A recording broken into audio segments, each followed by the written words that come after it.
এবার সালমান শাহ হত্যাকাণ্ড নিয়ে সরাসরি ফেসবুক লাইভে এসে মুখ খুললেন অভিনেত্রী শাবনূর। হ্যাঁ সুপ্রিয় দর্শক, তিনি লাইভে এসে কঠিনভাবে রেগে গেলেন এবং তিনি সরাসরি ইন্ডিকেট করে কথা বললেন ডলি মঞ্জুর এবং খলনায়ক ডন ডিপজলকে নিয়ে। সুপ্রিয় দর্শক, আপনারা ভিডিওটি সম্পূর্ণভাবে এক মুহূর্তে না টেনে দেখতে থাকুন। খলনায়ক ডিপজল এবং ডলি মঞ্জুর মায়ের চরিত্র অভিনয় করা সেই অভিনেত্রী ডলি মঞ্জুর কে কেন তিনি সরাসরি সেই সালমান শাহ হত্যাকাণ্ডের সাথে জড়িয়ে ফেললেন শাবনূর। তাহলে কি আসলেই সেই ডলি মঞ্জুর এবং খলনায়ক ডিপজল আসলেই কি জড়িত সালমান শাহ হত্যাকাণ্ড?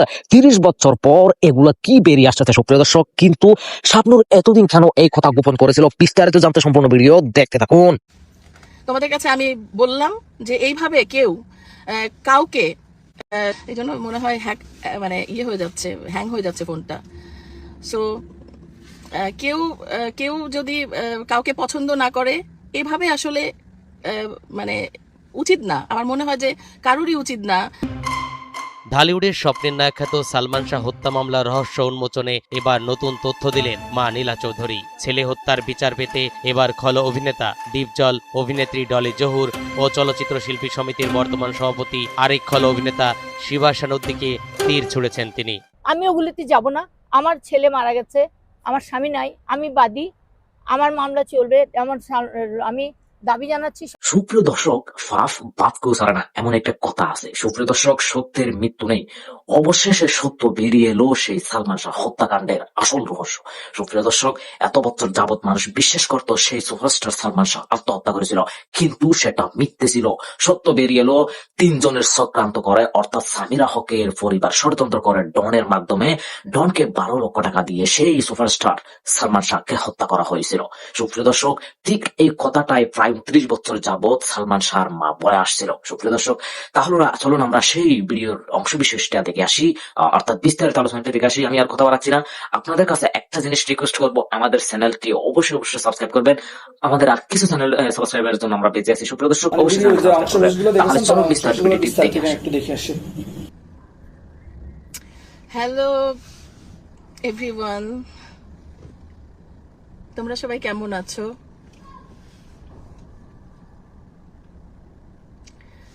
আমি তোমাদের জন্য লাইভে চলে এলাম, কারণ তোমরা অনেক দিন থেকে বলছো যে এটা বুঝতে পারছো না এটা ফেক আইডি না অরিজিনাল আইডি।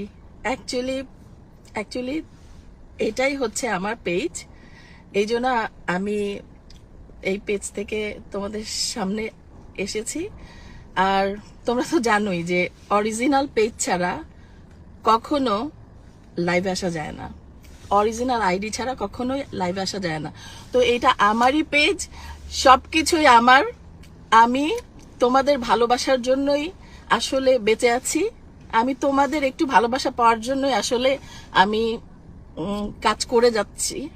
সারা জীবন কাজ করে এসেছি, কাজ করব। আর সোশ্যাল মিডিয়াতে অ্যাক্টিভ থাকে এই কারণে, খালি তোমাদের জন্য। আর আমার চাওয়া পাওয়ার কিচ্ছু নাই এখান থেকে। আমি নিজেই আমার পেজ চালাই কিংবা আইডি চালাই। সো আমার একটাই পেজ, শাবনূর। আমার নাম কিন্তু কোথাও SABNUR নাই, সব জায়গাতে আমার এস। আমার নামের স্পেলিং আবার শুনে নাও, SHABNOOR। আমার নামের স্পেলিং আবারও বলি, SHABNOOR। এই ছাড়া আমার নাম আর আমার আইডিতেও কিন্তু শাবনূর 2 বারই শাবনূর আছে, ওই বানান কিন্তু এক। আর অন্যখানে যত বানান আছে ওগুলো কিন্তু কোনো আইডি আমার না। যাই হোক, কে বা কাহারা আমি জানি না, কিসের জন্য। আমি তো সবাইকে ভালোবাসি, আমি আসলেই সবাইকে মন থেকে ভালোবাসি, এবং আমার মনে কোনো কুটিলতা জটিলতা নাই। আমি কারোর নামে কোনো কথা বলি না, কখনো কাউকে কটু করে কথা বলি না, এটা তোমরা সবাই জানো, এটা আমার অভ্যেস। আর আমার পুরো ফ্যামিলিটাই এমন যে কাউকে নিয়ে সমালোচনা কিংবা খারাপ কথা বলা আমরা পছন্দ করি না। এটাই আমরা মানুষ, এটাই তো মানুষ না, মানুষের পরিচয়। সো আমি চাই আমার মতো তোমরাও মানুষকে ভালোবাসতে শিখো, ভালোবাসো।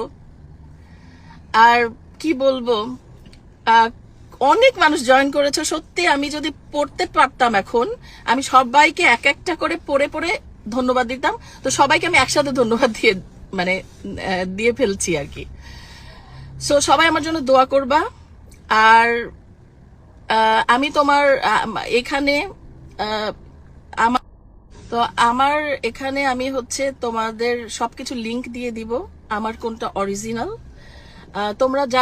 তোমরা যারা জানো যে যারা ভালোবাসো তারা জানো যে আমি ভেরিফাইড করি নাই। আমি নিজে বলছি আমি কোনো কিছুই ভেরিফাইড করি নাই, কারণ আমার দরকার পড়ে নাই, কারণ এটা দিয়ে আমি ইনকাম করি না যে আমার ভেরিফাইড করার দরকার আছে। কিন্তু কে বা কাহারা আমি জানি না, তারা কিসের জন্য আমার পিছনে লাগছে কিংবা কেন শত্রুতা করছে, কিসের জন্য আমার ফেক মানে আমার সবকিছু হ্যাকিং করে আমি সেজে করার মানে কি, সরি মনে হয় নেটওয়ার্কের প্রবলেম, আমার ফোন আসছে বলে বারবার কেটে যাচ্ছে। সো করলাম তোমাদের কাছে আমি বললাম যে এইভাবে কেউ কাউকে এই জন্য মনে হয় হ্যাক মানে হয়ে যাচ্ছে, হ্যাং হয়ে যাচ্ছে ফোনটা। সো কেউ যদি কাউকে পছন্দ না করে এভাবে আসলে মানে উচিত না। আমার মনে হয় যে কারোরই উচিত না কারোর সবকিছু হ্যাকিং করে ফেক আইডি তৈরি করা। হ্যাঁ, কারোরই উচিত না। আমি জানি না তোমরা শুনতে পাচ্ছ কিনা। সো অনেকে আমাকে কল করছে যে কোনো কিছু শোনা যাচ্ছে না। সো আমি ঢালিউডের স্বপ্নের নায়ক খ্যাত সালমান শাহ হত্যা মামলার রহস্য উন্মোচনে এবার নতুন তথ্য দিলেন মা নীলা চৌধুরী। ছেলে হত্যার বিচার পেতে এবার খল অভিনেতা ডিপজল, অভিনেত্রী ডলি জহুর ও চলচ্চিত্র শিল্পী সমিতির বর্তমান সভাপতি আরেক খল অভিনেতা শিবা শানুর দিকে তীর ছুঁড়েছেন তিনি। আমি ওগুলোতে যাব না। আমার ছেলে মারা গেছে, আমার স্বামী নাই, আমি বাদী, আমার মামলা চলবে, আমি দাবি জানাচ্ছি সরকারের কাছে। ছেলের মৃত্যুর সুষ্ঠু তদন্ত ও বিচার দাবি করে নীলা চৌধুরীর বক্তব্য, সালমান শাহর মৃত্যুর দিনের ঘটনা সম্পর্কে চলচ্চিত্র অঙ্গনের বেশ কয়েকজন গুরুত্বপূর্ণ তথ্য জানেন। তাই মামলার তদন্তের স্বার্থে তাদের বক্তব্য নেওয়া প্রয়োজন ও আসামি করা প্রয়োজন হতে পারে। সঠিক প্যাড আর সঠিক তথ্য দিয়ে এসব সামলে নিব এক হয়ে। Monalisa sanitary napkin. Dolly Zahur প্রসঙ্গে নীলা চৌধুরী বলেন, সালমান শাহর মৃত্যুর দিন কি ঘটেছিল সে বিষয়ে ডলি জহুর অনেক কিছু জানেন। বিভিন্ন সময় গণমাধ্যমেও ওই দিনের ঘটনা নিয়ে অনেক কথা বলেছেন ডলি। এই কারণে তাকে জিজ্ঞাসাবাদ করা উচিত। একই সঙ্গে সালমান শাহর সাবেক স্ত্রী সামিরা হকের সঙ্গে ডলি জহুরের যোগাযোগের বিষয়টিও তদন্ত করার আহ্বান জানান তিনি। গত 10 আগস্ট শাহজালাল আন্তর্জাতিক বিমানবন্দর থেকে ডনকে আটক করা হয়। তাকে আটক করতে অভিনেতা ডিপজলের সহযোগিতার বিষয়টিও আলোচনা এসেছে। ডিপজলের সঙ্গে সরাসরি কথা না হলেও তাকে মামলার সাক্ষী হিসেবে জিজ্ঞাসাবাদের দাবি জানিয়েছেন নীলা চৌধুরী। তারই কলিগ তাকে ধরিয়ে দিয়েছে ডিপজল, তো ভালো মানুষ এখনো আছে। এদিকে চলতি বছরে চলচ্চিত্র শিল্পী সমিতির নির্বাচনে ডনের ভোট দেওয়ার বিষয় নিয়েও প্রশ্ন তুলেছেন নীলা চৌধুরী। এই ঘটনায় শিল্পী সমিতির বর্তমান সভাপতি শিবা শানুর ভূমিকা নিয়ে প্রশ্ন তোলেন তিনি এবং তাকে তদন্তের আওতায় আনার দাবি জানিয়েছেন। হত্যা মামলার একজন আসামি কিভাবে এফডিসিতে এসে ভোট দিলেন এবং তাকে কেউ সহযোগিতা করেছেন কিনা সেটিও খতিয়ে দেখার আহ্বান নীলা চৌধুরীর। সালমান শাহর মৃত্যুর প্রায় 29 বছর পর 2025 সালে আদালতে হত্যা মামলা দায়ের করা হয়। মামলায় তার সাবেক স্ত্রী সামিরা হক, অভিনেতা ডন হক সহ মোট 11 জনকে আসামি করা হয়। মামলাটি বর্তমানে তদন্তাধীন। তদন্ত শেষ হওয়ার পর সংশ্লিষ্ট ব্যক্তিদের বিরুদ্ধে আনা অভিযোগের সত্যতা, তাদের ভূমিকা এবং আইনগত দায় সম্পর্কে সিদ্ধান্ত নেওয়া হবে। আমি সামিরার শাস্তি চাই না, আমি ডনের শাস্তি চাই না, আমি কারোর শাস্তি চাই না, আমি আসামির শাস্তি চাই। আমার ছেলে মারা গেছে, আমার স্বামী নাই, আমি বাদী, আমার মামলা চলবে, আমি দাবি জানাচ্ছি সরকারের কাছে রিমান্ড। সিআইডিকে বলবো আপনারা রিমান্ড চান, তাকে রিমান্ডে নেওয়া হোক। আমার বাকি আসামি যারা আছে। 1996 সালের 6 সেপ্টেম্বর ঘটনা ঘটলো। আজকে ঘটনার এত বছর পর, প্রায় 3 যুগ পর এই ঘটনায় মামলার হয়েছে এবং হত্যার মামলা হয়েছে। এই বিষয়টা কেন এত দেরি লাগলো কেন? কেস ওই দিনই হয়েছে যেদিন হয়েছে। আমার হাজবেন্ড কিন্তু কোনো মামলা করে নাই, পুলিশ কি করছে আমিও নিজে নিষেধ করছি। ওনার কিন্তু জ্ঞানই ছিল না, কাঁদতে ছিল। ওরা বলছে একটা সই দেন পোস্টমর্টমের জন্য, ওইটা বলে ওইটাই কিন্তু মামলার সই। ঘটনার এই হত্যার মামলা বা এই ঘটনায় কোনো মামলা না